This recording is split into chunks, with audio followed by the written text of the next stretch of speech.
غور کریں کہ ایسا کیوں ہے آج کیوں ذلیل کے کل تک نہ تھی پسند گستاخی فرشتہ ہماری جناب نے.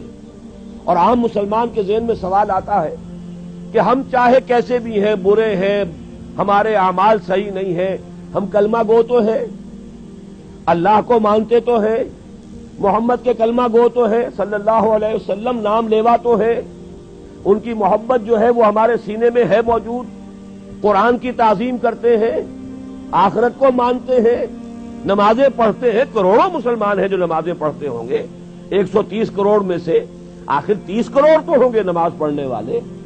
لیکن وہ جو ہیں وہ تو سب کے سب کافر، منکر، نہ اللہ کو مانے، نہ آخرت کو مانے، نہ رسالت کو مانے، نہ قرآن کو مانے. پھر کیا وجہ ہے کہ رحمتیں ہیں تیری اغیار کے کاشانوں پر اور برق گرتی ہے تو بیچارے مسلمانوں پر.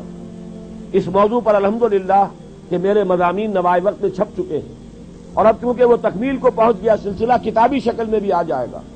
اللہ کا ایک قانون عذاب ہے، ایک قانون کے تحت ہوتا ہے جو کچھ ہوتا ہے، اللہ کا ضابطہ ہے.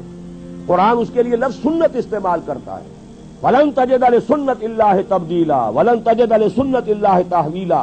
اللہ کی سنت، اللہ کے قواعد و ضوابط میں کوئی تغیر نہیں ہوتا. اور وہ سنت کیا ہے؟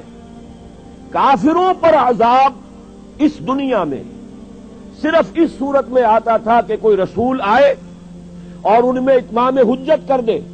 پھر اگر وہ بحیثیت مجموعی وہ قوم رسول کا انکار کرے تو اس قوم کو ختم کر دیا جاتا تھا. جیسے کہ حضرت نوح، حضرت ہود، حضرت صالح، حضرت شعیب، حضرت لوط اور آل فرعون، ان کا تذکرہ قرآن مجید میں سمجھتا ہوں کم سے کم 10 مرتبہ آیا ہے.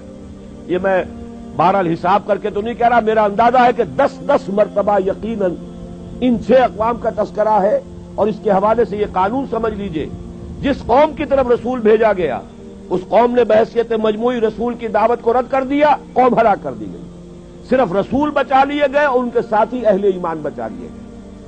اب ظاہر بات ہے کہ اب تو کوئی رسول آئیں گے نہیں، لہذا اس نوع کا عذاب کسی کافر قوم پر نہیں آئے گا قیامت تک، اس لیے کہ کافروں پر عذاب کے لیے یہی قاعدہ ہے. اب جو عذاب آئے گا ان پر جو عذاب ہے وہ آخرت کا عذاب ہے. اصل عذاب تو آخرت کا ہی ہے نا، اصل زندگی آخرت کی ابدی زندگی ہے. یہاں تو کیا ہے، قوم نوح ڈوب گئی، ختم ہو گئی، 2-4 ڈبکیاں دی ہوں گی ہر آدمی نے، جان نکل گئی. عذاب کیا آیا؟ اصل عذاب تو وہاں ہے جو آخرت کا ہوگا. دنیا میں عذاب آتا ہے مسلمانوں پر.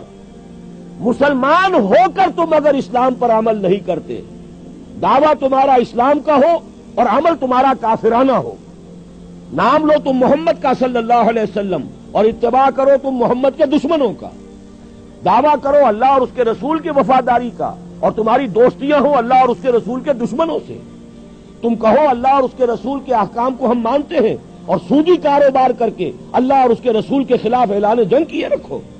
اصل عذاب دنیا میں مسلمانوں پر آتا ہے، جیسے کہ پہلے یہودیوں پر آیا، اس لیے کہ ہم سے پہلے کی مسلمان امت وہی تھی. جب تک حضور صلی اللہ علیہ وسلم کی بعثت نہیں ہوئی وہی امت تھی. موسیٰ کے ماننے والے، تورات کے ماننے والے یہودی، یہ امت مسلمہ تھی. لیکن ان پر کیسے کیسے عذاب آئے. نبوکدنضر کے ہاتھوں برباد کرایا گیا، کبھی پھر یونانیوں کے ہاتھوں تباہی آئی، کبھی رومیوں کے ہاتھوں تباہی آئی. اس صدی میں بھی آپ نے دیکھا، اگر آپ بھولے نہ ہو کہ یہ صدی کے وسط میں ہٹلر کے ہاتھوں 60 لاکھ یہودی قتل ہوا ہے. یہ کون ہے؟ اللہ کو بھی مانتے ہیں، حضرت موسیٰ کو بھی مانتے ہیں، تورات کو بھی مانتے ہیں، وہ تو مدعی ہیں اللہ اور اس کے رسول کے ماننے والے. لیکن یہ کہ ان پر جو عذاب آئے وہ آپ کے سامنے ہے. اسی طرح کا عذاب ہم پر آ رہا ہے کہ تم نام لیتے ہو ہمارا اور عمل تمہارے خلاف ہے. لما تقولون ما لا تفعلون کبر مقتا عند اللہ ان تقولوا ما لا تفعلون. کیوں کہتے ہو جو کرتے نہیں ہو؟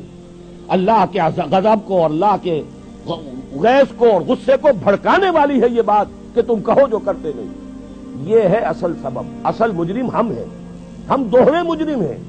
ان کا جرم ایک ہے، انہوں نے انکار کر دیا، چھٹی ہوئی.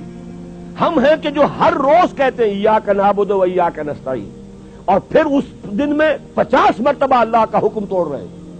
پوری زندگی ہماری گزر رہی ہے. 5 وقتہ نمازی زیادہ بڑا مجرم ہے اس وقت، اس لیے کہ وہ 23-24 مرتبہ، 25 مرتبہ، 27 مرتبہ دہراتا ہے ایاک نعبد و ایاک نستعین، اور پھر باہر نکل کر جو کام کرتا ہے وہ اس کے خلاف. یہ ہے اصل میں سبب. اور یہ جان لیجئے جو عذاب ہم پر آ رہا ہے اللہ کا وہ اس وجہ سے آ رہا ہے. ہمارا کام تو یہ تھا کہ ہم دین کے علمبردار ہیں, دین کا ایک نظام دنیا کے سامنے پیش کریں. ابھی بڑا اچھا لفظ استعمال کیا ہے توکل صاحب نے, ماڈل دو نا. ایک انفرادی ماڈل ہوتا ہے.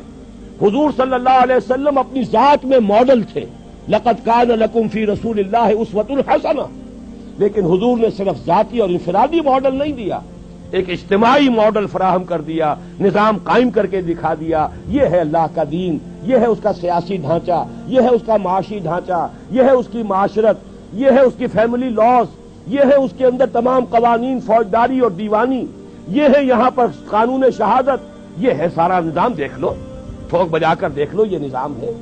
جب تک وہ ماڈل مسلمان قائم نہیں کریں گے یہی عذاب کے کوڑے برستے رہیں گے, سخت سے سخت تر عذاب آئے گا.